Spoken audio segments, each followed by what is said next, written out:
En 1971, la nuit de Noël, un portail vers l'enfer fut ouvert dans une ville du sud du Connecticut. Julia, une artiste intelligente et sensible de 32 ans, se livrait occasionnellement à la pratique de l'occulte, dont elle avait hérité le goût de sa mère, qui était médium. En cette nuit si particulière, Julia et sa sœur avaient décidé d'organiser une séance de Ouija. Pendant presque 1 heure, elles tentèrent de rentrer en contact avec l'esprit du père de l'un de leurs amis, mais les réponses n'avaient aucun sens, et elles finirent par abandonner. Pourtant, elles avaient bien attiré quelque chose, mais Julia l'ignorait encore. 15 jours plus tard, un samedi du mois de janvier, John, le petit ami de Julia, quitta son appartement à 1 heure du matin. Ils avaient passé la soirée à regarder des émissions sur les phénomènes paranormaux à la télévision et à discuter de ce qu'ils avaient vu. La nuit était glaciale, et comme elle avait froid, Julia choisit de dormir sur le canapé-lit de son salon, près du radiateur. À part le bruit du vent, le studio était silencieux et elle s'endormit rapidement. Elle se mit alors à rêver de John. Elle le vit monter les escaliers de son appartement et mettre sa clé dans la serrure de la porte d'entrée. Elle courait pour l'accueillir, lui criant gaiement « J'arrive !» quand brusquement, elle se réveilla. Curieusement, le même bruit continuait à se faire entendre. Il ressemblait à celui d'une clé dans une serrure, mais cette fois, elle ne rêvait pas. La porte d'entrée s'ouvrit doucement, comme poussée par le vent, et Julia en conclut qu'elle avait dû oublier de la fermer. Elle s'apprêtait à se lever, quand un craquement s'éleva des lattes du plancher, la pétrifiant de peur. Quelqu'un marchait dans son appartement, probablement un cambrioleur. Elle resta immobile pendant quelques secondes, une interminable période, mais tout était maintenant silencieux, et elle en vint à se demander si elle n'avait pas rêvé. Peut-être était-ce son imagination, ou peut-être le froid faisait-il craquer la maison. Soudain, elle entendit un bruit feutré, une sorte de frottement, puis son matelas tressauta, et elle dut se mordre les lèvres pour ne pas crier. Quelqu'un venait de grimper sur son lit. Un souffle chaud lui caressa le visage, et l'idée lui vint que son mystérieux visiteur allait l'étrangler. Julia se força alors à ouvrir les yeux, et elle vit, juste devant elle, les 2 grands yeux jaunes d'un énorme chat noir.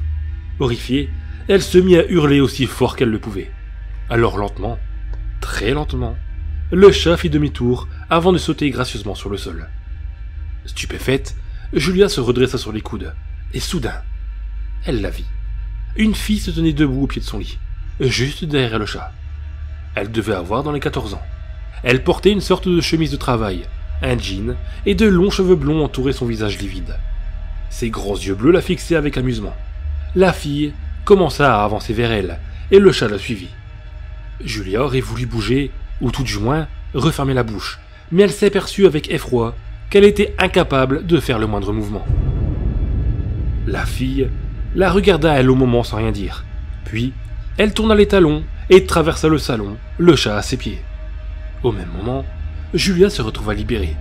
S'extirpant maladroitement de son lit, elle se cogna violemment le tibia contre le bord du sommier, mais elle s'en aperçut à peine. Elle les suivit jusqu'à la cuisine, où elle les avait vus entrer, mais la fille et le chat avaient disparu. Elle méditait sur ce mystère quand elle prit conscience de l'obscurité. Elle n'y voyait pas à 1 mètre. Elle alluma alors les lumières, se demandant comment elle avait pu les distinguer avec tant de netteté. Elle vérifia la porte d'entrée et les fenêtres, mais elles étaient toutes fermées et aucun signe d'effraction n'était visible. Elle n'avait plus peur, elle était intriguée. Au bout d'un certain temps, et en l'absence de toute explication logique, elle retourna se coucher. Elle pensait passer une nuit blanche, mais étrangement, elle se rendormit rapidement. Le lendemain matin, à la lueur rassurante du jour, Julia songea que toute l'histoire ressemblait à un rêve. La maison était en ordre, et rien ne lui parut inhabituel, à part le gros bleu sur sa jambe qu'elle ne put s'expliquer.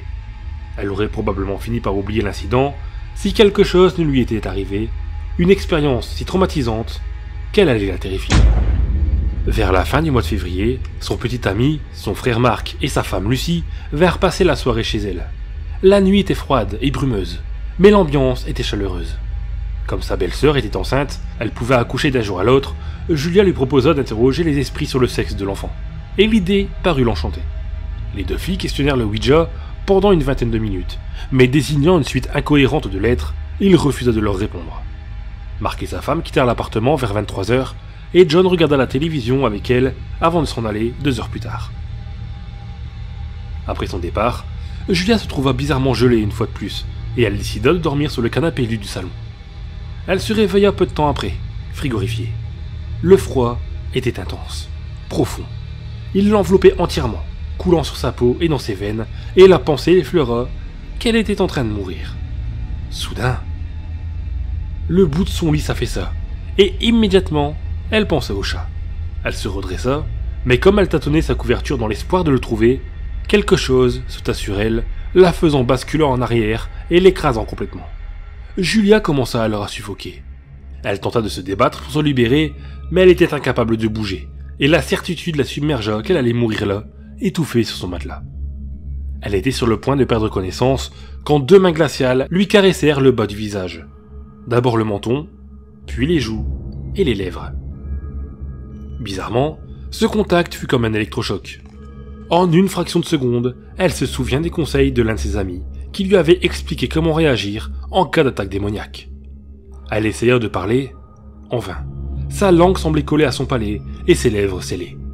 Elle lutta de toutes ses forces, et brusquement, alors que ses poumons douloureux cherchaient inutilement de l'air, elle parvint à murmurer dans un souffle « Dieu te bénisse, Dieu te bénisse ». Et la chose s'éloigna rapidement de son lit. Elle avait battu en retraite, mais elle n'était pas partie. Julia sentait toujours le poids de son regard. Pour la chasser, elle devait parvenir à faire reculer sa peur en se concentrant sur des souvenirs agréables. Elle s'efforça alors de penser à John, et rien qu'à lui. Elle entendait sa voix, ses mots, et lui disait qu'il l'aimait. Une bouffée de joie la submergea, et la présence disparut.